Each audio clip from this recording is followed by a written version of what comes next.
Bien, vamos a ver a continuación los dos ensayos que están pendientes de resistencia al corte. El uno que es el triaxial CD y el otro el triaxial CU. De este no me van a hacer informe porque los resultados básicamente son en cuanto a obtener los gráficos y todo lo más, es muy parecido al triaxial U, no, solo que la única diferencia es que en el U ustedes obtienen los parámetros de resistencia al corte en términos de esfuerzos totales y aquí van a obtener términos de esfuerzos efectivos. Entonces, por eso es que me parece un trabajo que sería prácticamente hacer el mismo trabajo, pero simplemente que C sea efectivo y phi efectivo.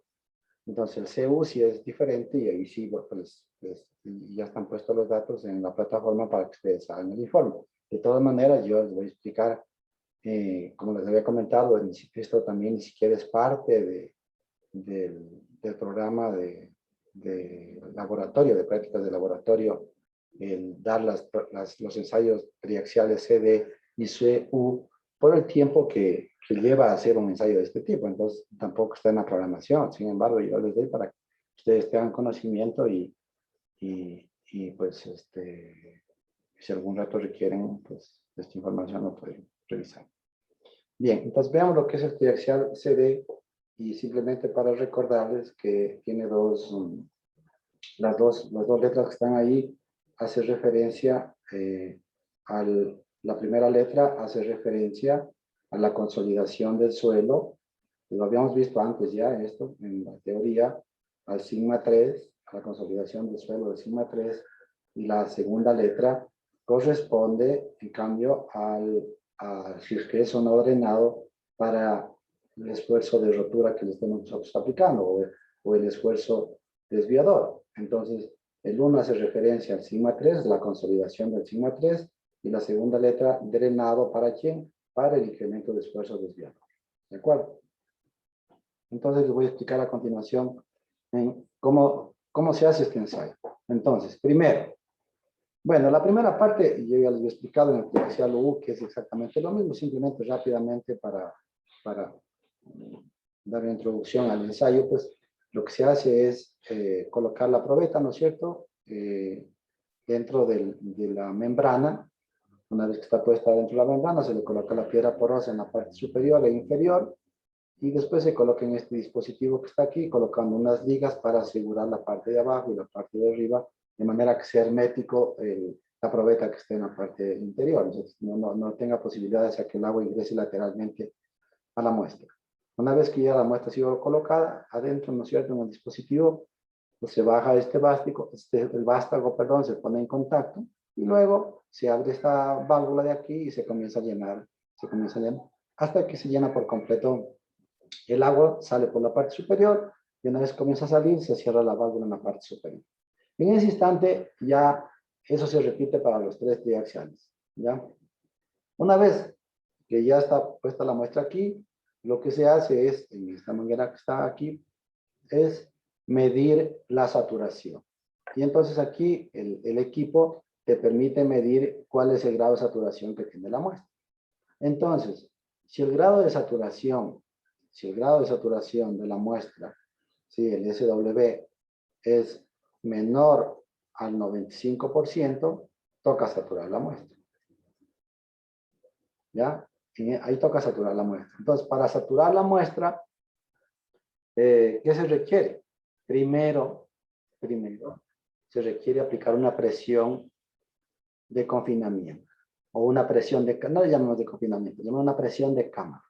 Entonces nosotros le vamos a aplicar a través del líquido, a través de esta entrada por aquí, ¿no es cierto? Abrimos esto y acá pues maniobramos, damos una presión y le aplicamos una presión al líquido.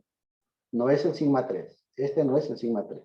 Es una presión que le estamos aplicando a través del líquido a la muestra. ¿Y cuál es la razón? La razón es que queremos saturar y queremos darle una carga hidráulica a la muestra, pero por dentro de la muestra. Entonces, ¿qué nos dice la norma? La norma nos dice que antes de comenzar a saturar la muestra, primero debemos aplicar una presión de cámara. Y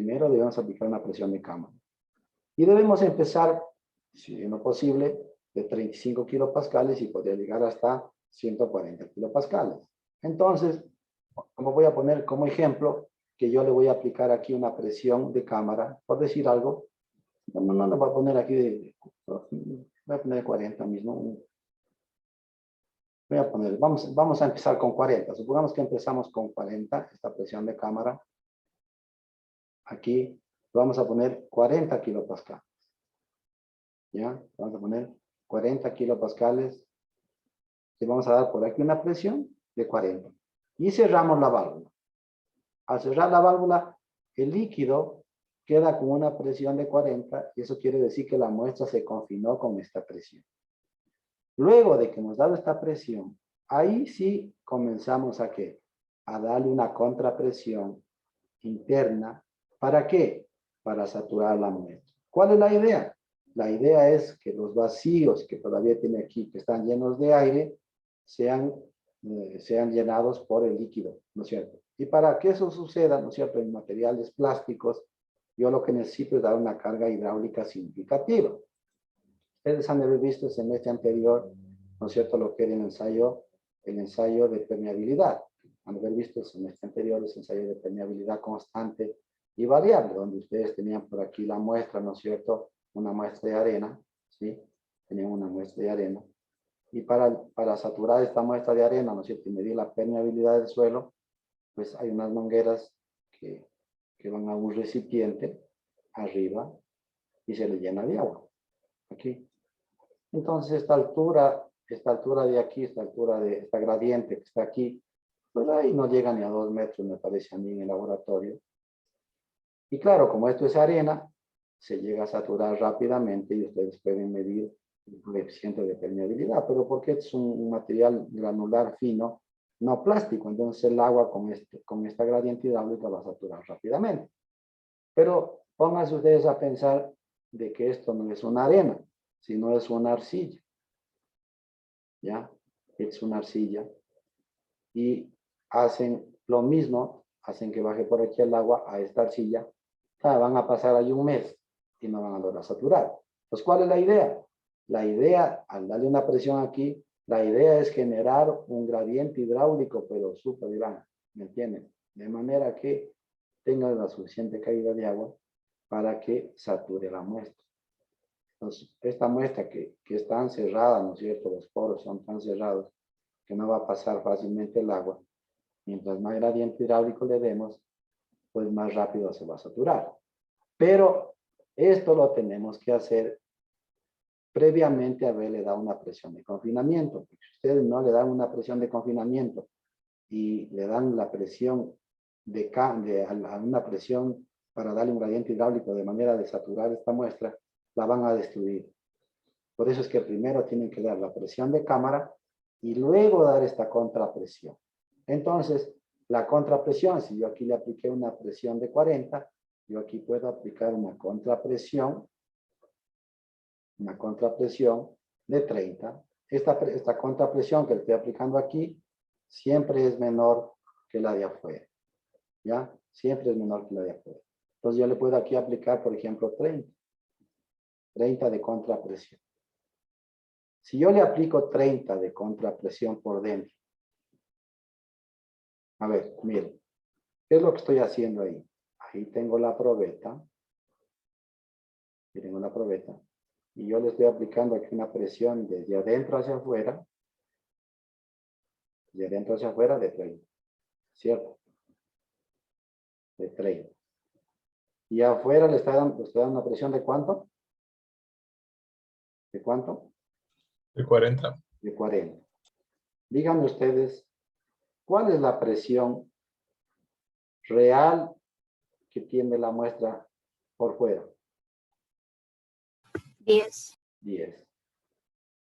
¿Está claro? Es 10.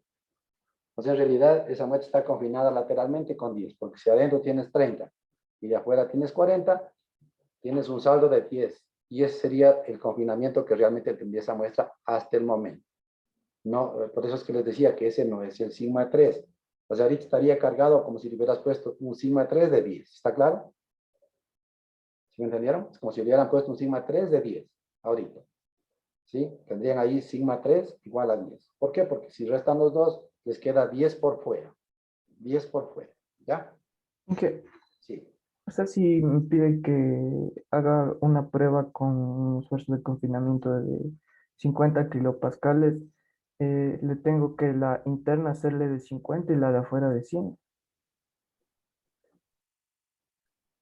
50 y la de afuera, sí, Así exactamente. sí.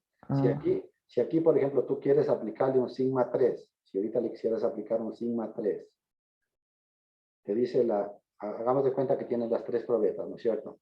Tres probetas, la probeta 1, la 2, la 2 y la 3. Entonces, si yo quiero a la probeta 1, te dice que a la probeta 1 le apliques un esfuerzo de sigma 3 de 50. De 50. ¿Cuánto para el ejercicio que estamos haciendo ahorita? ¿Cuánto deberías tú aplicarle adicional por aquí para llegar a este 50? 80, ¿Cuánto? 80. Para llegar a 50. Es No, que por la fuerza interna de no, no, 30. no, no, no, no, no, no. Te pregunto, ¿cuál es la presión que le debes aplicar por fuera? A ver, la presión interna solo sirve para saturar la muestra, nada más. Una vez que ustedes aquí, déjenme cambiar el color porque no se ve esto. Una vez que aquí logras ya saturar esta muestra y el grado de saturación es más del 95%, ya olvídate de la saturación y de esa presión interna que tiene dentro de la muestra. Ya ahí termina la parte de saturación de la muestra. De aquí nos olvidamos de esto, cerramos esto porque ya está saturado, nos olvidamos de la saturación. Lo que yo te digo es, me hiciste una pregunta y yo te estoy poniendo ahorita el ejemplo. Supongamos que te piden que apliques a la primera probeta 50 kilopascales de confinamiento. ¿Ya? Te dice, a la primera probeta aplíquele 50. 50 aquí, 50 kilopascales. Yo te pregunto a ti, ¿cuánto deberías aplicarle aquí a la muestra para alcanzar estos 50? ¿Cuánto? ¿El 50? No. ¿Quién me dice? 100, ¿Cuánto? 100. No. O sea, si ya tengo los 10 que me sobra, tendría que aplicarle solo 40. Perfecto. Perfecto. ¿Cuánto me quedó de saldo aquí? Me quedó 10. ¿Se acuerdan que me quedó 10? Por fuera. Los 10 son efectivos por fuera que está quedando aquí. Quedan 10 efectivos por fuera. Esos 10 que me están quedando ahí es un esfuerzo de confinamiento que tiene esa probeta ahí. 10, solo 10 de confinamiento. Solo 10. Pero me dice, yo quiero que le aplique 50. Entonces, como ya tiene 10, ¿qué le tengo que aplicar? 40 nomás. Y al aplicarle 40, ya esa probeta quedaría confinada con 50. ¿Entendieron? Listo. O sea Sí. que si la muestra ya está saturada al 95%, igual va a tener esa presión adentro de... Claro, sí, sí, sí, va a Ah, quedar con esa presión, pero listo.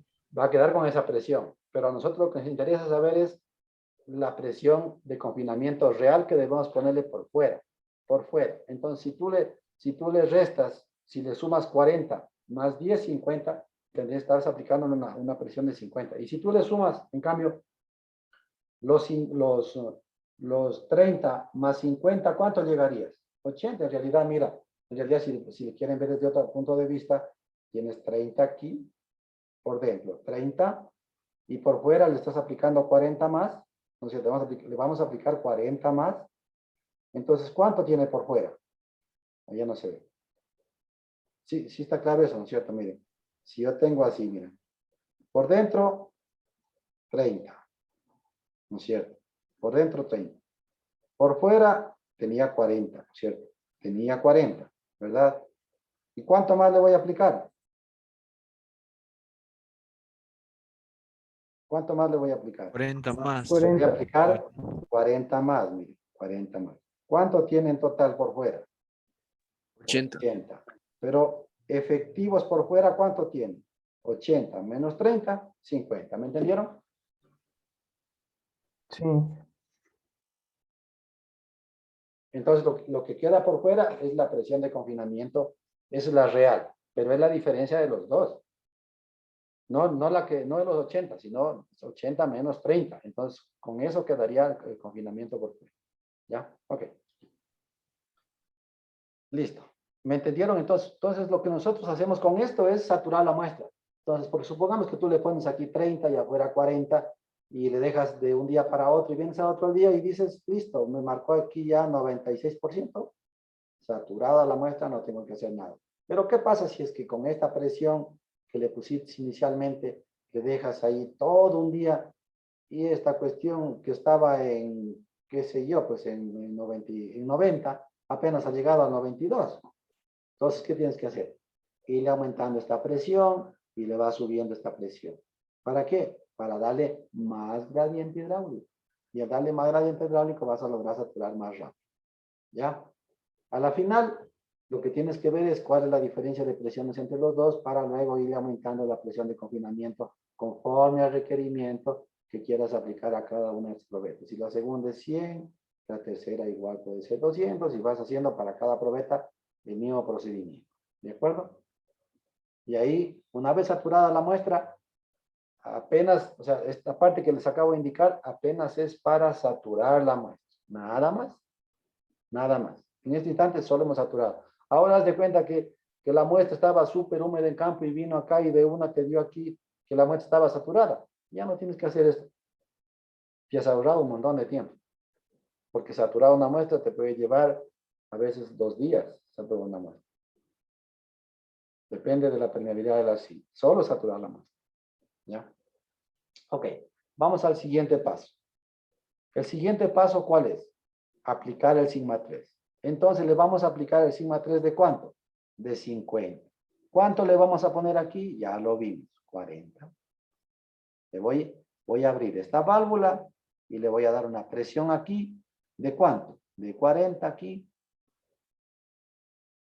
Y al aplicar 40, más 40, 80, menos 30, 50. Ahí estoy con la primera probeta. Le aplico, en otras palabras, el esfuerzo sigma 3. Al aplicarle ahí eso, pues sería 50 kilopascales. Al hacer, para este ejemplo que estoy poniendo aquí. Ahí estaría aplicando 50 kilopascales. ¿Ya? Bien, aplicado el 50 kilopascales a la muestra, ¿no es cierto? ¿Qué nos dice el ensayo? A ver, ¿qué lectura nos dice? ¿Qué nos dice arriba? ¿Qué nos dice? consolidado. Consolidado. Entonces, ¿qué tendríamos que hacer para que se consolide con ese sigma 3? ¿Qué deberíamos hacer?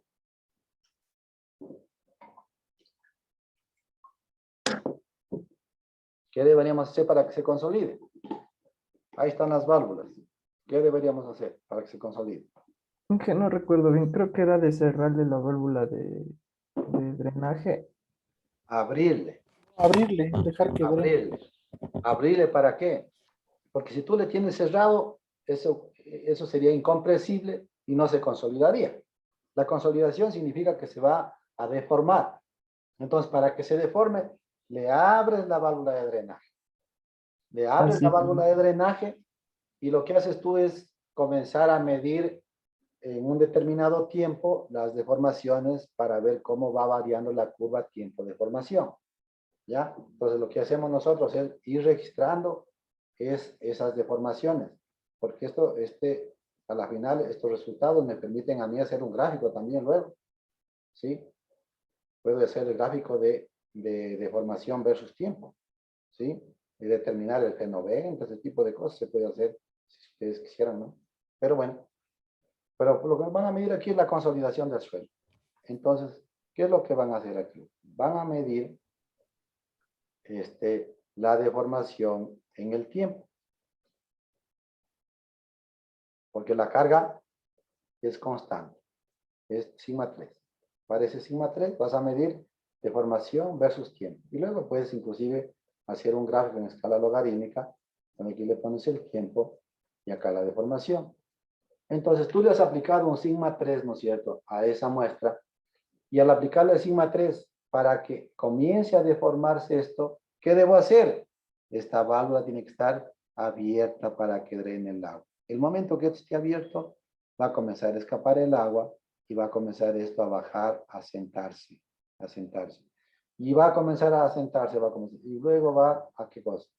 Va a ser asintótica la curva. Cuando esto es asintótico, quiere decir ¿qué cosa?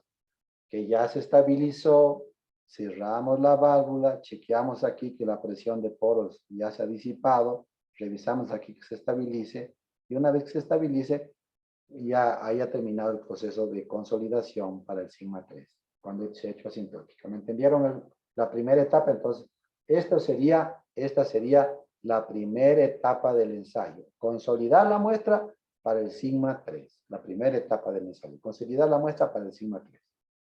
Y cuando ya la curva o los valores comienzan a repetirse aquí, quiere decir que ya terminó el proceso de consolidación y ahí estamos listos ¿para qué? Para ir con la segunda parte la segunda etapa del ensayo. ¿Me entendieron? ¿Está ahí? Sí, profe. Sí. Ahora bien, vamos con la segunda etapa del ensayo. ¿Qué dice la segunda etapa? ¿Qué dice la segunda etapa del ensayo? Drenado. Drenado. ¿Para quién? ¿Para qué esfuerzo? Desviador. Al esfuerzo desviador. Entonces, ¿qué nos dice la norma? Aplique o dele por aquí. Aquí te dice, como aquí tienes aquí el panel de control y acá tienes las válvulas, entonces vos dices, ok, ¿qué te dice la norma? Para 0, voy a hacer aquí, deformación. Para 0.1 de deformación, entonces, ¿qué haces tú aquí? Le vas a dar una presión, le vas a dar una presión para que la muestra comience a deformarse. Y cuando llegue a punto 1, nosotros medimos aquí el incremento del esfuerzo desviador. O sea, la primera carga que vamos a determinar aquí va a ser para punto 1 de deformación. O sea, aquí le damos presión, le vamos aumentando la presión lentamente, súper lento. Eso está normado, la velocidad. Le damos presión aquí para que esto se deforme punto 1. Y cuando se deforme punto 1, ahí registramos nosotros lectura.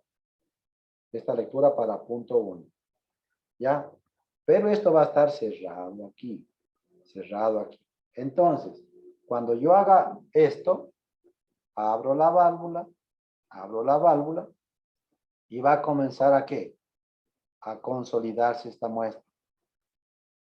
Ya va a comenzar a salir el agua por aquí, va a comenzar a drenar. Entonces, si yo le aplico este incremento de esfuerzo, ¿quién va a tomar la carga? ¿Quién va a tomar la carga apenas le aplique ese esfuerzo? ¿Quién va a tomar la carga? El agua. El agua, pues. Apenas yo le aplique, va a ser el agua. Pero, ¿qué tengo que hacer? Como me dice que tiene que ser drenado, entonces tiene que estar abierta la válvula para que salga el agua. La presión del agua va a comenzar a disminuir. O sea, en principio voy a tener una presión de poros que me va a estar marcando aquí. En esta llave de aquí. Le abro esto para que me marque acá. ¿Ya? Entonces me va a marcar una presión de poros. Pero esa presión de poros a medida que pase el tiempo va a ir disminuyendo, ¿sí? Y una vez que ya se ha disipado por completo esta presión de poros, quiere decir que para este esfuerzo ya se disipó. Una vez que eso pase, otra vez cierro aquí, aumento a 0.2, abro la válvula de drenaje y registro cuál es este esfuerzo de aquí. Entonces, como ustedes pueden ver, para cada uno de esos incrementos de esfuerzos, tengo que yo irle dejando que la muestra drene. Es decir, ¿qué cosa? Que la presión de poros regrese a su posición inicial. Acuérdense ustedes que la posición inicial interna de esa muestra está con esta presión. No es que va a regresar a 0. Se va a marcar una presión similar. No. O sea, va a regresar a una presión por aquí cercana a esto. Conforme le vayas aumentando, va a ir cambiando esa presión. Esa presión va a ir siendo diferente. Pero eso no interesa porque nosotros no la registramos a la presión. A esa presión no nos interesa. No nos interesa registrar la presión. Lo que nos interesa saber es que esta presión se disipe. Eso es todo. no la vamos a medir a esa presión aquí. No interesa medir esa presión. Lo que interesa es ver que se disipó por completo esta presión de poros. Y esto le vemos aquí. En este panel vamos a estar viendo lecturas de deformación, de tiempo, de presión de poros. Todo tenemos ahí para ver en el panel del equipo triaxial. Entonces, para cada incremento de esfuerzo que yo le aplique, tengo que dejarle ¿qué cosa? Que el agua drene hasta que la presión de poros se disipe. ¿Para qué? Para que todas las lecturas que nosotros hagamos aquí siempre sea en términos de esfuerzos efectivos. Y al ser esfuerzos efectivos, los resultados que voy a obtener del ensayo van a ser cohesión efectiva y ángulo de fricción efectivo. Acuérdense ustedes que el deseo triaxial siempre arroja ¿qué cosa? Parámetros de resistencia al corte efectivos.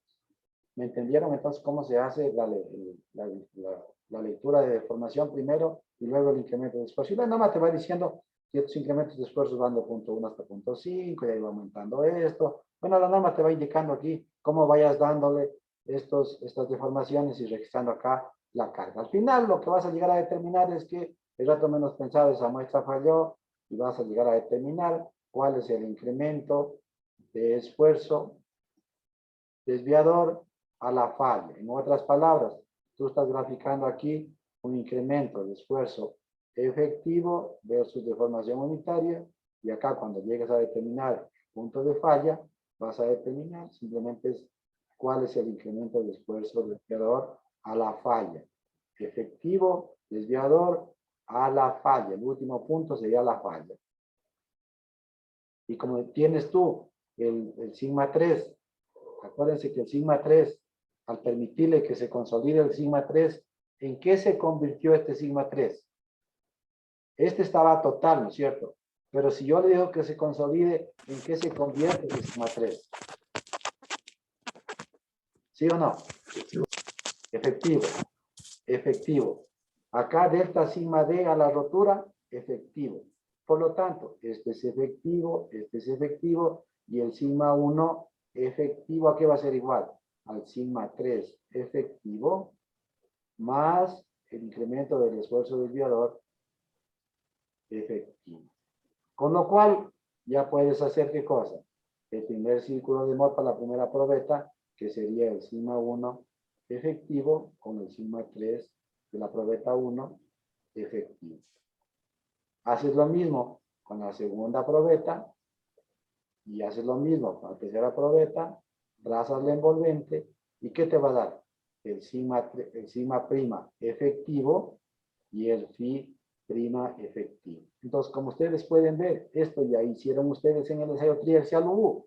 Se repite, lo único que ustedes van a hacer aquí simplemente es, o sea, se repite, me refiero en el sentido de que yo les voy a dar una hoja de datos con el delta sigma D efectivo, el sigma 3 efectivo y el sigma 1 lo calcula. ¿Y qué van a hacer? Gráficos parecidos a los que ya hicieron, donde vas a obtener aquí el sigma efectivo y el phi prima efectivo, que sería la única variación de los cálculos con respecto al triaxial. Nada más, se dan cuenta. Por eso enviarles a hacer el informe de esto me parece que sería repetitivo, porque no hay ningún cálculo adicional, porque los datos que yo tendría que darles solo serían en términos de esfuerzos efectivos. Y al hacer en términos de esfuerzos efectivos, es obvio que van a obtener ustedes parámetros de resistencia al corte efectivos, entonces como que es un cálculo no muy productivo para que lo hagan como informe.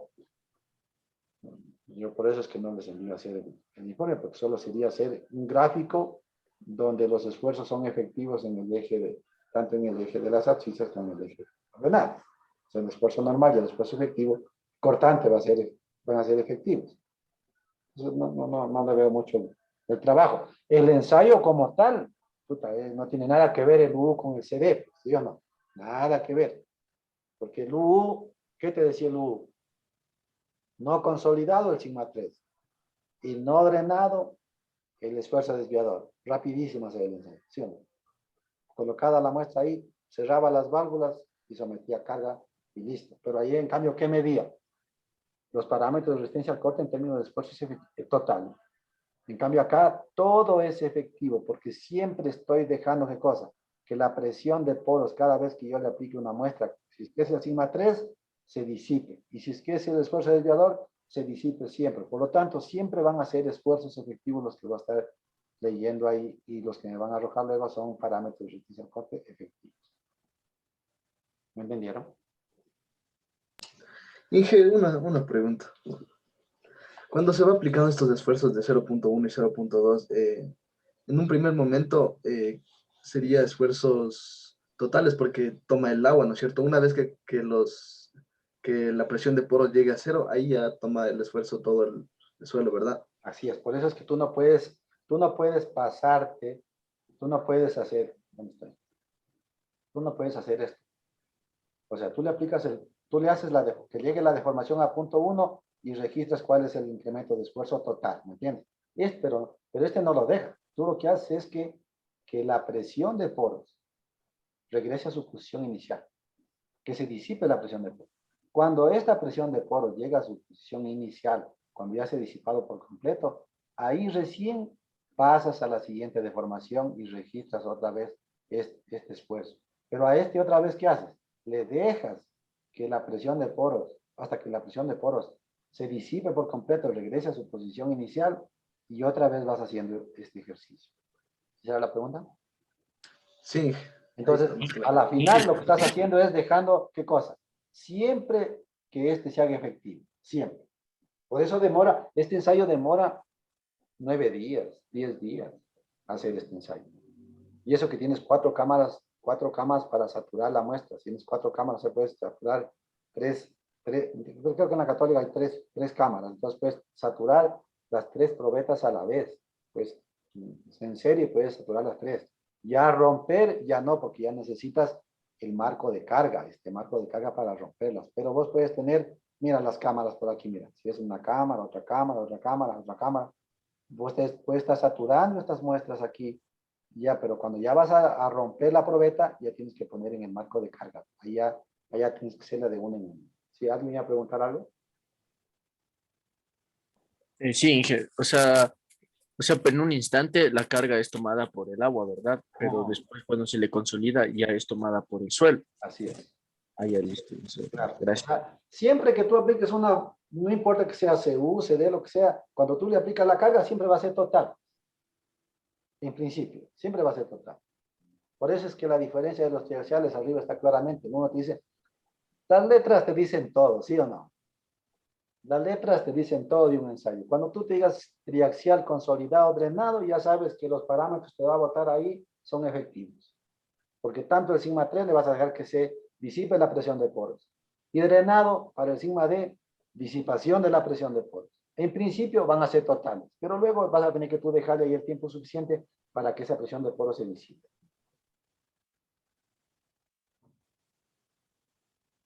Listo.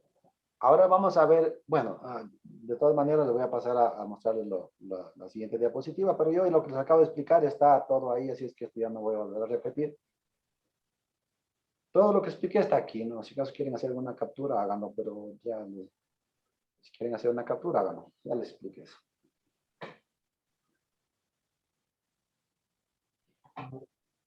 ¿De paso? Sí, gracias, profe. Ya. Sí. Y la siguiente, bueno, aquí está de manera resumida, de acuerdo a la norma, pues les puse la norma ahí para que la tengan también, pero aquí está de manera resumida el ensayo como tal. ¿Ya? De manera resumida, pues ahí les dejo también lo que les expliqué está aquí, ¿no?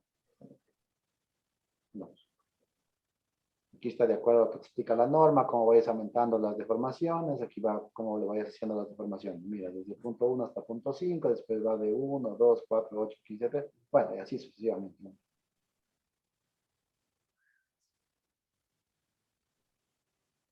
Estos son los tiempos, pero esto es para la consolidación. Bueno, ahí le revisan, y aquí están las deformaciones, cómo vayas haciendo para cada deformación, y el tiempo que te va a llevar la rotura. Bueno, está en la norma, está una parte resumida aquí. Ok, y aquí está el ensayo. Entonces, miren, aquí lo voy a poner para que vean el video. Esperemos que corra esto. Sí, ahí está. Miren, se coloca la muestra, se le coloca la membrana, luego la cámara, se llena el líquido de agua hasta que pasa a la parte de arriba, cierran arriba la válvula, colocas el sigma 3 total, sigma 3 total. Le dejas el tiempo necesario para que drene el agua, ¿y qué se hace el sigma 3? Miren lo que se hace. ¿Qué se hizo? Efectivo. Sí es efectivo. Luego que ya está efectivo, ya tienes listo, le aplicas el esfuerzo desviador. Y para todos los esfuerzos desviadores, ¿qué tienes que esperar? A que se disipe la presión de poros de manera que sus esfuerzos sean efectivos. Y cuando ya, y así le vas aplicando la carga y va a ir, cada vez va a irse deformando y va a comenzar a fallar la muestra hasta que por último tienes el punto de falla máximo. ¿Entendieron? El resumen de la muestra. Y mides aquí lo que mides es el ángulo de falla de la muestra. Sería este, ¿no es cierto? El ángulo de falla. Θ. Ya, una vez determinado ese ángulo de falla, siempre es bueno hacer una secuencia de fotos también para tener. Una vez que tienes eso, pues aquí estaría, mira, tú puedes hacer aquí ya, en un solo estado plano de esfuerzos, mira, en estado de esfuerzo. Aquí estaría el esfuerzo. Dígame qué va en el eje, qué va acá. Dígame, ¿qué va aquí? ¿Qué va aquí? A ver, rápidamente. ¿Cuál va aquí? ¿Cuál esfuerzo? ¿Cuál esfuerzo? Sigma 3. El 3. Falta algo. Efectivo. Efectivo. ¿Qué va arriba? Sigma 1. Falta algo. Efectivo. Efectivo.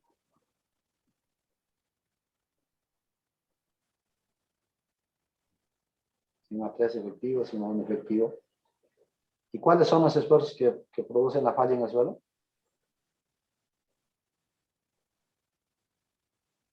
¿Cuáles son? Los de corte. ¿Ah? Los de corte. ¿Los de corte? El normal y el cortante. Los normales. El normal y el cortante. El tau y el esfuerzo cortante. Yo supongo que si han de haber visto ustedes en resistencia cómo calcular estos esfuerzos, la dirección y todo lo demás, ya han de haber visto, ¿no? Uno sabe para dónde va esto y todo lo demás. Pero han de haber visto en resistencia. No es parte de esta materia. Ok. Y ese sería todo, al final. Y este sería el ángulo de falla. ¿Para qué nos sirve este ensayo?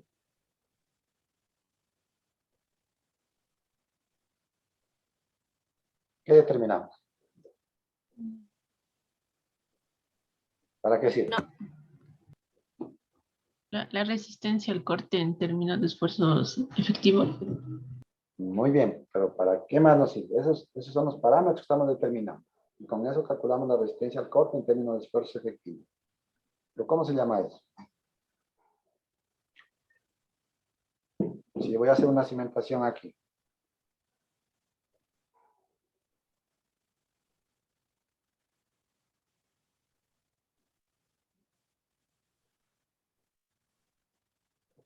El DF. Supongamos que esta fuera una arcilla. Y en este momento tengo el C' y el P'. ¿Para qué me sirve? ¿Para qué me sirven los dos?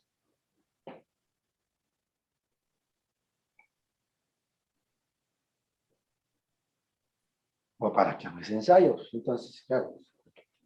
¿Para determinar qué? ¿Ah? Para determinar el comportamiento del suelo a largo plazo. Perfecto. A largo plazo. Entonces, si ustedes hubieran hecho este ensayo, si ustedes hubieran hecho este ensayo, ¿no es cierto? Y obtenían estos resultados, ¿se quedarían tranquilos con el diseño de esta cimentación o no?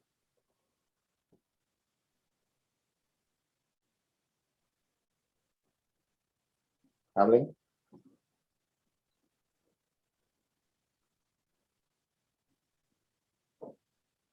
¿Hablen? ¿Sí o no? ¿Se quedarían tranquilos o no? ¿O qué faltaría?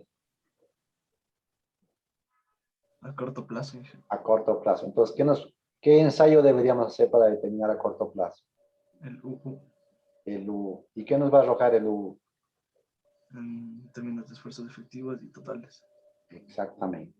En términos de esfuerzos no efectivos. En términos de la cohesión y la fricción, en términos de esfuerzos totales. Entonces, estos de aquí son efectivos. Efectivos para calcular ¿qué cosa? La resistencia del suelo a largo plazo. Y estos son totales. Para calcular la resistencia del suelo, ¿a qué? A corto plazo. A corto plazo. A corto plazo. Y si se dan cuenta que esta cimentación que ustedes van a colocar aquí, va a generar ¿qué cosa? Dos tipos de capacidad de carga.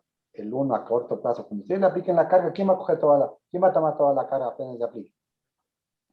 El agua. El agua. Si aquí estuviera agua, ¿no es cierto? Va a tomar el agua la carga. Y entonces, como el agua va a tomar la carga, este suelo debe ser capaz de soportar la carga de la estructura a corto plazo, porque por ahí va a pasar primerito. ¿Sí o no? Y luego, en el transcurso del tiempo, ¿no es cierto? Entonces, a corto plazo, el delta U va a ser igual al incremento de esfuerzo, ¿no es cierto? A corto plazo, ¿sí? Y este va a ser el incremento de esfuerzo. Pero, ¿qué pasa en el tiempo? ¿Qué pasa en el tiempo? ¿Qué pasa con ese incremento de presión de poros que para un tiempo T igual a 0 va a tomar toda la carga? Pero, ¿qué pasa cuando el tiempo comienza a transcurrir y a ser cada vez mayor? ¿Qué pasa? Ese delta U, ¿qué pasa con ese delta U? Disminuyendo.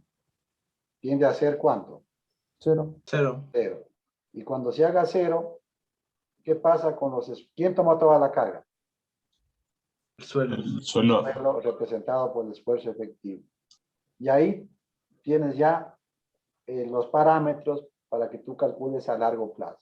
Y entonces tú tienes un análisis a corto plazo y un análisis a largo plazo. Sabes cómo se va a comportar esa cimentación cuando apenas le apliques la carga y cómo se comportaría ya cuando va a pasar a transcurrir el tiempo.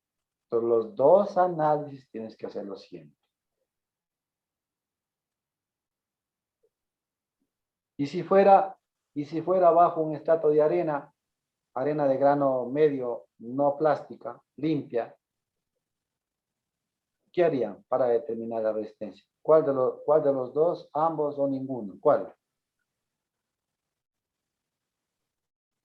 Si fuera una arena. Ninguno. Ninguno. Entonces, ¿cómo vas a calcular la resistencia? Ninguno. Bueno, está bien. ¿Qué harías entonces? A ver, ¿qué harías? Muy bien, tienes razón. De corte directo. Harías el ensayo porque si es que no puedes moldear la muestra, ¿no es cierto? No puedes moldear la muestra, tendrías que hacer el de corte directo. ¿Y el de corte directo qué te va a dar? ¿Qué parámetros? ¿Ah? ¿Qué parámetros?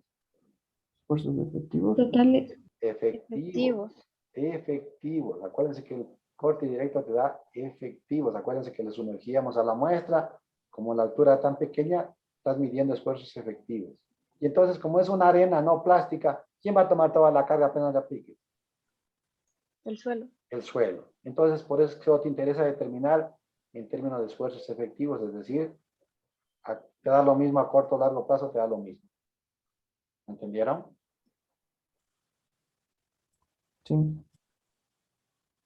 Entonces ya saben la necesidad. Entonces, si ustedes hacen un triaxial CD, tienes que obligatoriamente hacerte un triaxial UU. Para tener ¿qué cosa? Los dos tipos de parámetros. Bien, pasemos al siguiente. Bueno, y aquí están los gráficos. Bueno, sí, ya lo vimos en clase, son los mismos, ¿no? Son los mismos. Si quieren hacer una captura, hagan.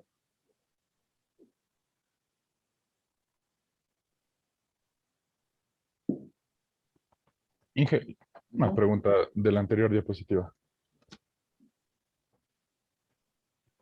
¿Hay algún caso en el que, digamos, ya la estructura está planificada a largo plazo y usted hace el ensayo a largo plazo y el ensayo a corto plazo le salga como que no le aguanta? Claro, normalmente predomina más el corto plazo. ¿Cómo sería un ejemplo, así como para La visualizarlo? arcilla, la arcilla. Justo la que te puse aquí. Este ejemplo típico, es un ejemplo típico de análisis a corto plazo y largo plazo. Por eso te puse por eso te puse ejemplo, arcilla necesita los dos análisis. Porque primero va a pasar la carga, va a ser soportada por el agua, y entonces ahí tienes un análisis a corto plazo. ¿Ya? Y luego cuando la carga sea tomada por el suelo, tienes un análisis a largo plazo. Pues tienes los dos, pasa por los dos. En cambio, por eso te puse el otro. Cuando tienes en cambio una arena de grano fino, grano medio, una grava, ¿no es cierto? Ahí en cambio solo tenías qué cosa. Te da lo mismo que sea a largo plazo o a corto plazo, porque en definitiva, desde de entrada va a tomar va a tomar el suelo la carga, los granos del suelo o el esqueleto sólido del suelo la carga. No sé si ahí quedó claro o no. O sea, es que mi pregunta era, es que es corto plazo, es porque, ¿no es cierto que el agua está como que absorbiendo el esfuerzo, ¿no es cierto? Ajá, así es, Ya. así es. Ujú. Entonces, por ejemplo, es lo que yo quería decirles, si es que ya hicimos el ensayo a largo plazo y el ensayo nos sale positivo, o sea, que el suelo sí va a aguantar a largo plazo, o sea, o sea, puede haber algún momento en el que, digamos, nos dé que a corto plazo no es, el suelo no resiste, o sea, es que eso es lo que no entiendo, porque si es que Ah, ya ya. nos da a largo plazo cuando el grano está resistiendo, si es que está o sea, saturado, el agua ya, o sea, como que, no sé, no entiendo Ya te por qué. entiendo, ya te entiendo. Pero esa pregunta me gustaría contestártela más adelante. Déjame ver. Me voy a pasar adelante para poderte contestar esa pregunta porque aquí están los gráficos. Me voy a pasar a terminar. Ya, mire, este gráfico. Este es corto plazo. ¿Sí, no, sí o no? ¿Estás de acuerdo? Lo que está en verde. Sí, Es sí. corto plazo. Es decir, que aquí tienes tú el SU. Aquí, apenas le apliques la carga, así se va a comportar el suelo. Estos van a ser el diagrama de esfuerzo a corto plazo. Y este va a ser la resistencia del suelo a corto plazo. Pero cuando tú le dejas pasar el tiempo, ¿no es cierto? Y mide los esfuerzos en términos de esfuerzos totales, este sería el ángulo de fricción total, pero siempre y cuando le dejes tú que se consolide al sigma 3. Si le dejas que se consolide al sigma 3, este sería el phi total. Este sería el phi total. Y si le restas el agua al medir el agua, este sería en cambio el ángulo phi primo a largo plazo. Entonces, mira, el problema es el siguiente, que a medida que los granos del suelo van tomando la carga, esta línea o este envolvente se va inclinando. Y al irse inclinando la pendiente, lo que va haciendo es que va a ir trabajando los granos del suelo. Y si ya trabajan todos los granos del suelo, ese suelo va a resistir más. Porque los granos del suelo te resisten al corte. El agua no te resiste al corte. Ah, Y ya. Ahí sí ya le entendí. Es que yo pensaba que como decía que era incompresible, se volvía más resistente la muestra. no, pues, no. Más bien es lo crítico es porque el agua es quien está tomando la carga, el agua. Y entonces el agua no tiene mucha capacidad para absorber esa carga. No, claro que apenas pase el tiempo va a ir comenzando, se va a ir repartiendo la carga a los granos y al agua. Se va a ir repartiendo la carga. Pero en principio, quien toma toda la carga es el agua. Pero no porque toma toda la carga el agua, ahí están en las mejores condiciones el suelo. No, más bien lo contrario. Más bien es que la parte crítica y lo que predomina casi siempre es a corto plazo, porque a largo plazo ya comienzan a trabajar los granos del suelo y el suelo aumenta su resistencia. Y ahí, muchas gracias. Sí, ya le entendí ahí mucho mejor. Ya, ok. Ok. Listo. Entonces, bueno, aquí los gráficos ya los vimos en clase y ya no tiene mucho sentido volverlos a ver. ¿Ya? Aquí acuérdense ustedes que la probeta 1, la 2, la 3, obviamente aquí sí ya van a ir, no son iguales como el triaxial U que eran iguales, ¿se acuerdan? No, pues aquí no son iguales, va a ir aumentando. Y claro, y ustedes hicieron el triaxial U y les salió algo parecido a esto, pero ¿por qué les salió así? Porque el suelo no estaba saturado. Si el suelo hubiera estado saturado, las tres hubieran estado iguales. Si los círculos hubieran sido iguales. ¿Ya? Cuando en el U pasa eso es porque el suelo no lo saturaba. ¿Ya? Y tienes un comportamiento similar a un CD, pero los resultados no tienen nada que ver, son diferentes. Ok, vamos a ver ahora el triaxial CU. Bien, el mismo equipo, para el U, para el CU, para el CD, el mismo equipo. ¿Y qué nos dice aquí? Déjame, tiene nombre, entonces vamos a ponerle aquí triaxial CU. Triaxial CU. Les pregunto, ¿qué significaba la primera letra? Consolidado. ¿Quién? ¿Para qué esfuerzo? Sigma 3. Para el sigma 3. Entonces, ¿qué pasa esta parte de aquí con el CD? ¿Qué es? Miren el CD como es. Es el mismo. Es lo mismo. Entonces, no tengo por qué repetir, ¿está claro? ¿Sí? O sea, cuando vayas a hacer un triaxial CD, un triaxial CU, la primera etapa del ensayo te dice que en ambos casos es ¿qué cosa? Consolidado, consolidado. Se repite exactamente lo mismo. O sea, primero saturas la muestra y luego le consolidas al esfuerzo sigma 3. Punto. Hasta ahí los dos son idénticos, el CU con el CD. ¿Dónde cambia? La segunda etapa. Esa cambia. Mira el CD. ¿Qué te dice el CD? Que tienes que dejarle que drene. ¿Qué te dice el CU? No drenado. No drenado. No drenado. Entonces, si yo ya tengo aquí aplicado todos los esfuerzos, ya tengo listo, ya el sigma, este sigma 3 que está aquí, ya se hizo, ¿qué cosa? Efectivo, ¿no es cierto? Ya está efectivo, ¿ya? Ese sigma 3 ya está efectivo. Entonces yo lo que voy a hacer en este momento es aplicar el esfuerzo de rotura. Voy a aplicar aquí el esfuerzo de rotura. Este sigma 3 ya está efectivo, porque ya lo dejé que se consolide. Entonces ahora voy a aplicar el esfuerzo de rotura, el incremento de esfuerzo desviador. ¿Qué debo hacer para cumplir esta condición? Vamos a ver, ya eso debería salir de ustedes.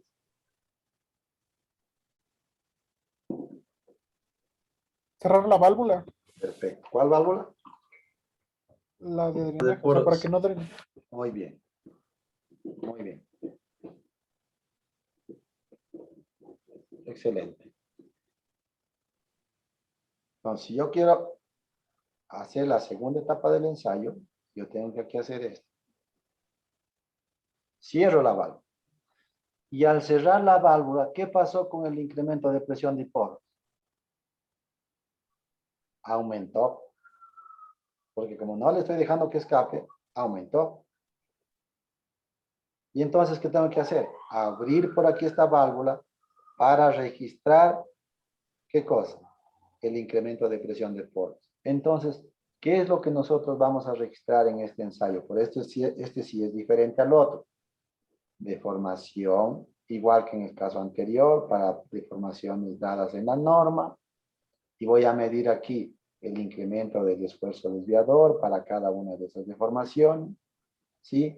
Y también voy a ir midiendo, ¿qué cosa? El incremento de la presión de poros para cada una de ellas. Y al final, por aquí, a lo mejor ya voy a tener, ¿qué cosa? La última deformación, el último esfuerzo desviador, el de rotura, y el último incremento de presión de poros. Y entonces, ¿qué voy a hacer? Voy a graficar, ¿no es cierto? El 1 va a ser el esfuerzo desviador, ¿no es cierto?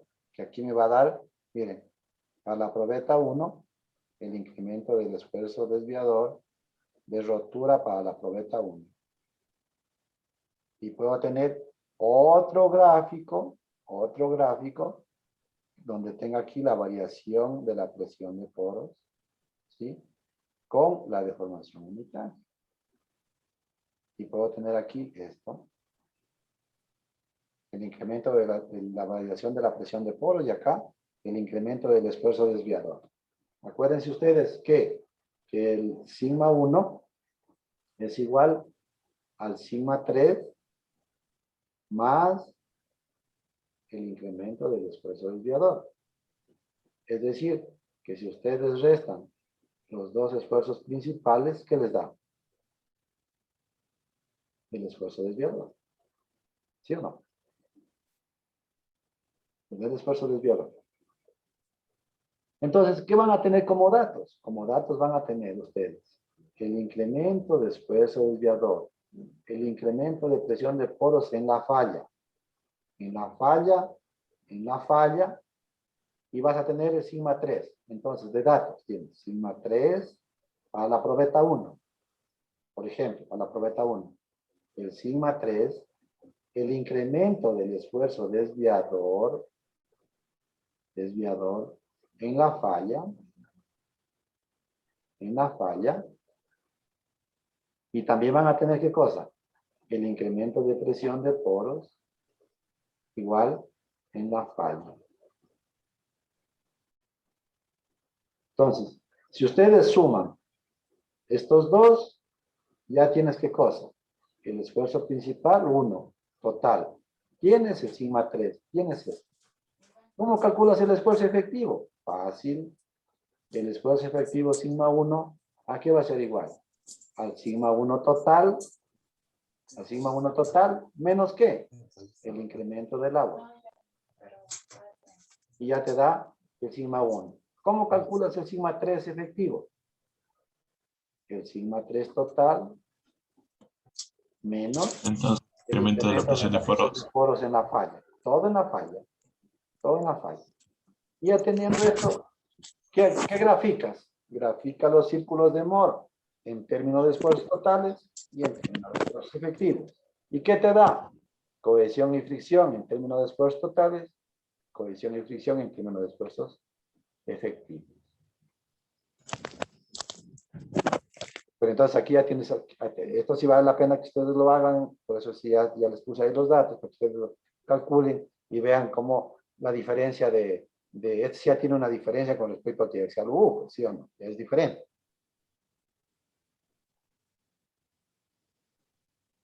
¿Me entendieron? Chicos, ¿me entendieron? Sí, Inge. Ya. Ok, ¿puedo pasar?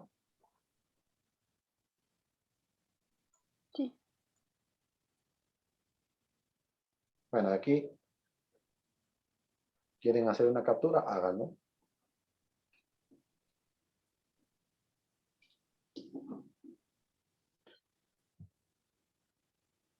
Entonces, en el triaxial CU, en la segunda etapa del ensayo,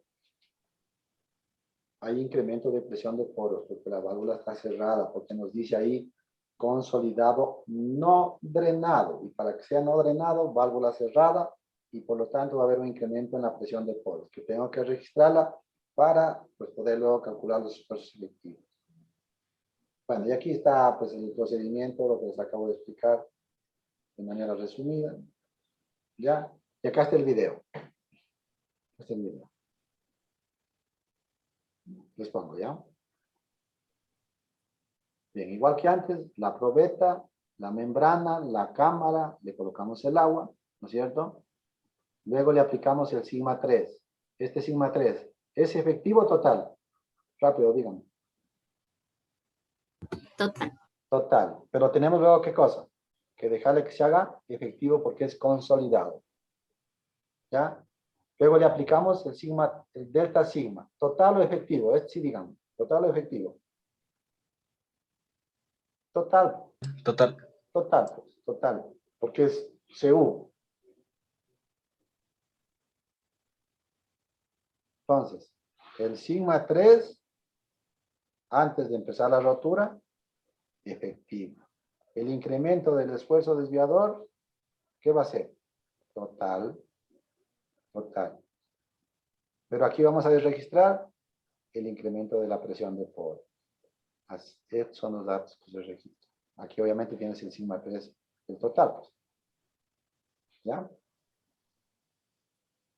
Entonces, igual que antes, igualito, ¿no? Ya tienes aquí los datos.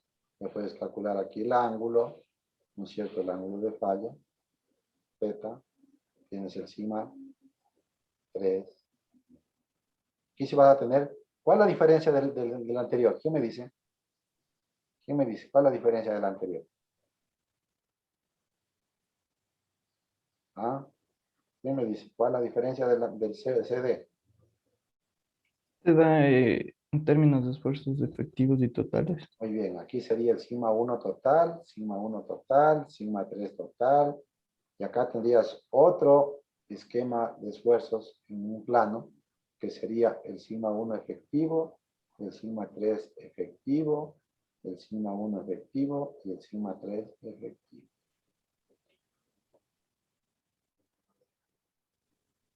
Dos estados de esfuerzo, claro.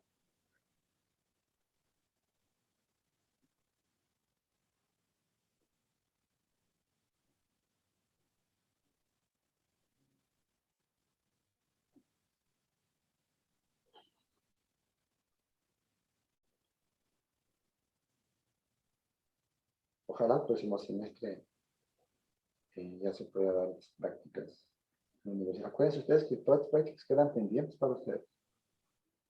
O sea, si bien es cierto, no se va a hacer el ensayo, pero ustedes pueden tener acceso para ver. Podemos hacer eso en el laboratorio, si es que todavía estamos ahí y les puedo colaborar. Con gusto podemos revisar una probeta cómo se hace. Si es que les interesa, desde luego.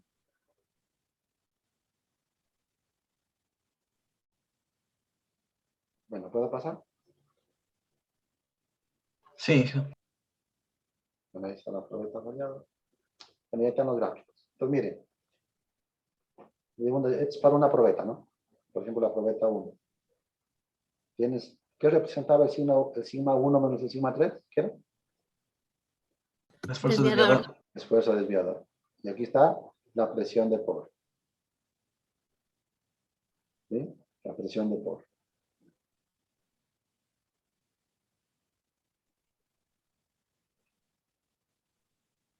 Tiene las dos lecturas, en otras palabras.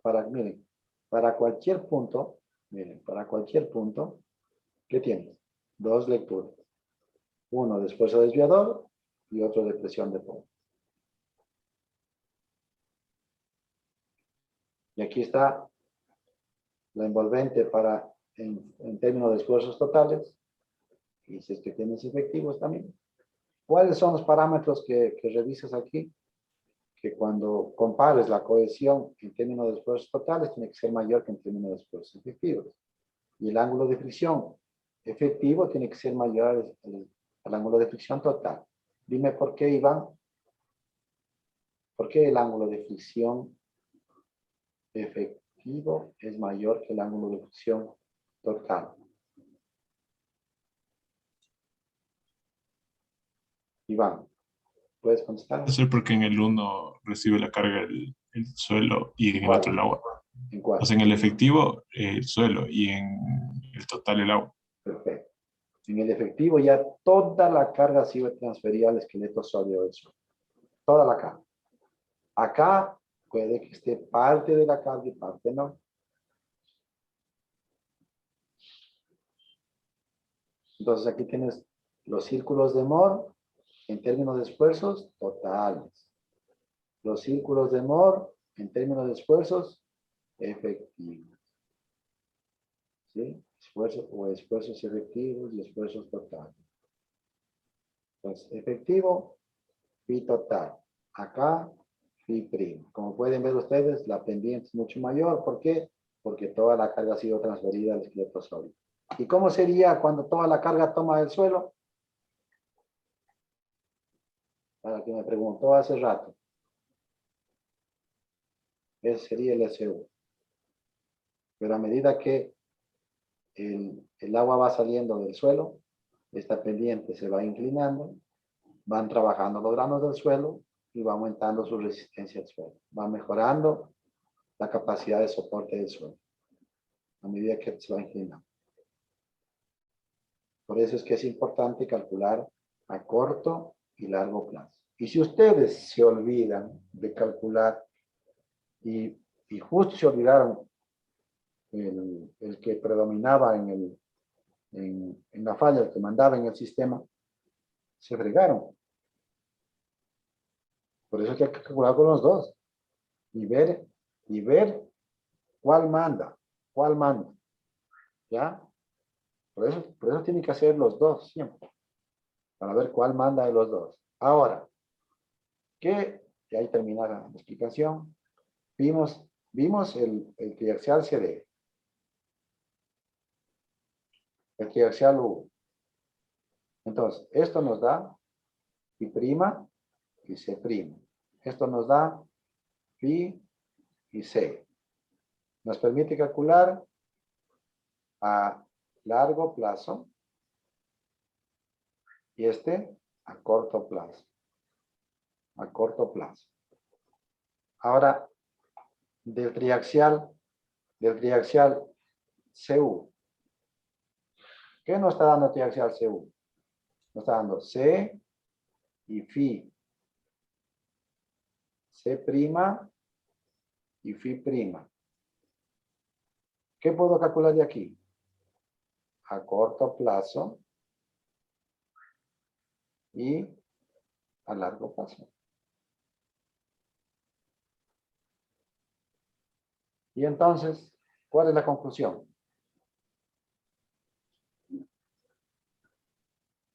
El CU es un ensayo más completo. El ensayo más completo es el CU, porque te da los dos parámetros donde puedes calcular parámetros de resistencia al corte en términos de esfuerzos totales y efectivos y puedes hacer los dos análisis.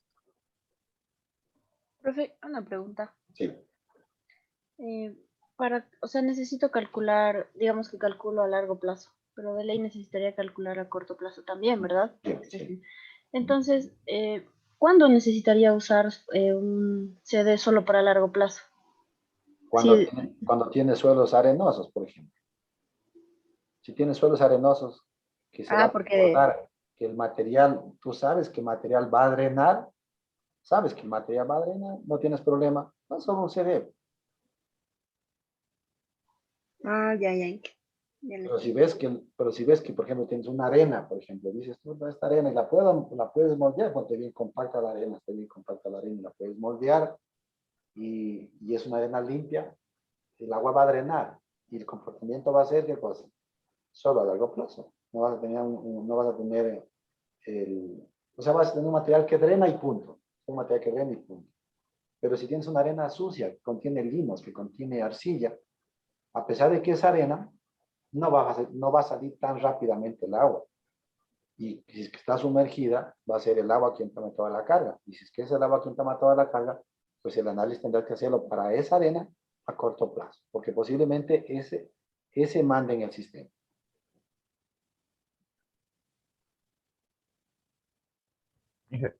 Sí.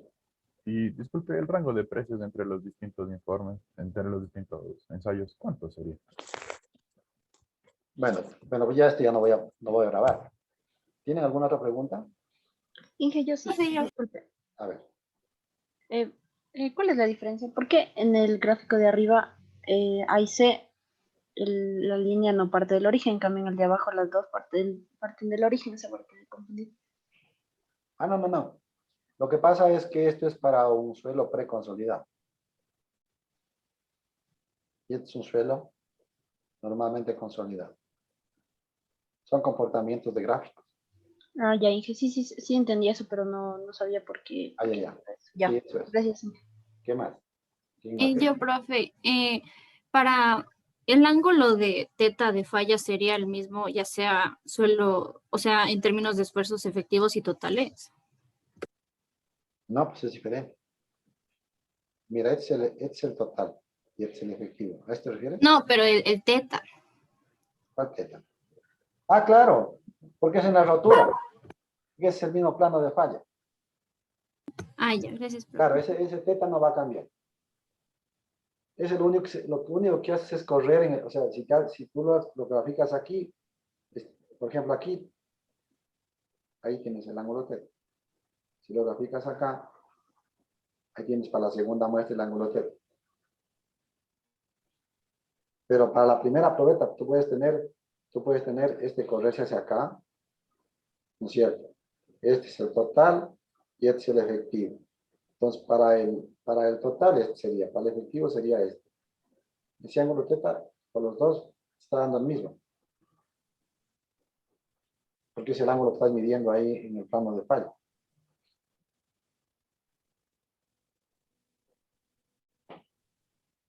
¿Qué más?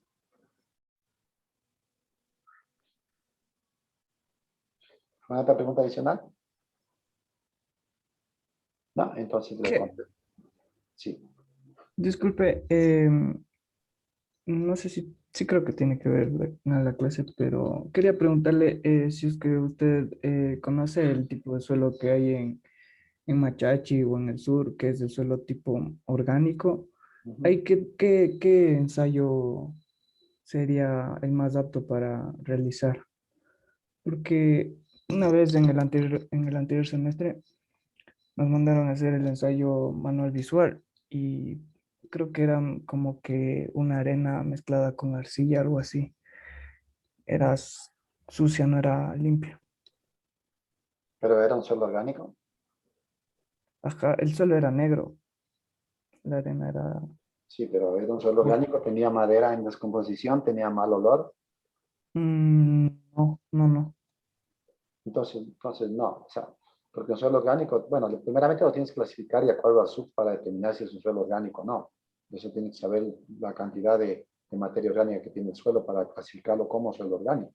Pero si ya de acuerdo a la clasificación logras identificar que ese suelo era un suelo orgánico, lo más probable de ese suelo es que tenga asentamiento por consolidación secundaria. Y si es que ese suelo tiene asentamiento por consolidación secundaria, pues yo no te recomiendo cimentar una estructura sobre ese material. O sea, sobre ese, escúchame bien, sobre ese material. Yo no te digo que ahí no puedes construir. O sea, si es que este es el suelo orgánico, por decir algo, es un OH, suelo orgánico. Yo no te recomiendo colocar aquí una cimentación. Porque tú no vas a saber el comportamiento de este material. Y además, por ejemplo, si tú haces un ensayo triaxial, no vas a poder ni siquiera moldearlo. Todo depende de la resistencia también, pues. Depende de la resistencia. O sea, depende de la resistencia del material. Pero supongo que es un suelo orgánico altamente compresible. Tú moldeas una probeta. Mira, tú moldeas la probeta. Y el rato de moldear la probeta, perdón, va a ser la más grande. La probeta. El rato de tú moldear la probeta, ya te topas con que la probeta la paras dentro de la cámara triaxial y la probeta ya está así.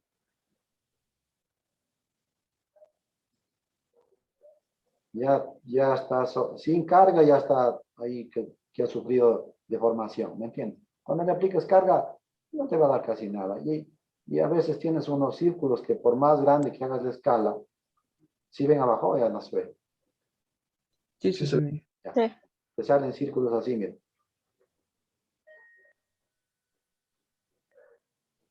Y aquí viene y te dan valores de 0.2 toneladas metro cuadrado.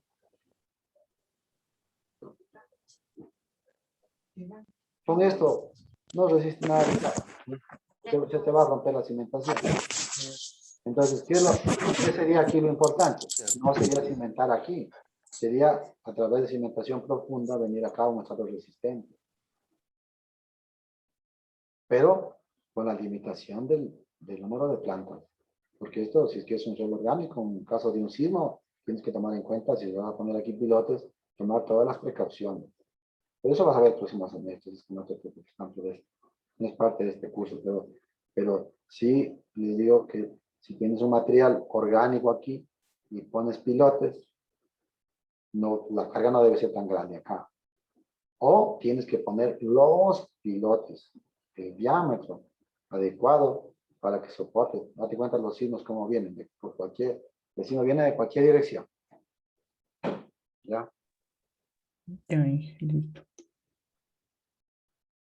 Los que puedes cimentar, claro que puedes cimentar, pero no te vas a lanzar en un edificio de 20 plantas con pilotos. Es que sí se me hizo medio, se me hizo Se me hizo medio raro porque en el sector de Cutulagua más o menos Ujú. hay casas de cuatro, o sea, ya no serían casas, ya serían edificios ya de 4 o 5 pisos. Y igual casas igual de 2 o 3 pisos. Y el suelo es así, es como, el suelo es para plantar, obviamente, o sea, es para cosechar. Claro. Entonces, no sabía cómo, hasta qué profundidad más o menos y qué tipo de ensayo habrían hecho ahí. Claro, lo que pasa es que la gente a veces te construye nomás. Y el suelo como tiene ahí los factores de seguridad que le aplicas y todo lo demás, pero el problema, ¿sabes cuándo es? Los sismos. O sea, en carga estática hay gente que ha construido estructuras ahí, columnas de 20 por 20, sí, edificios, 4 plantas.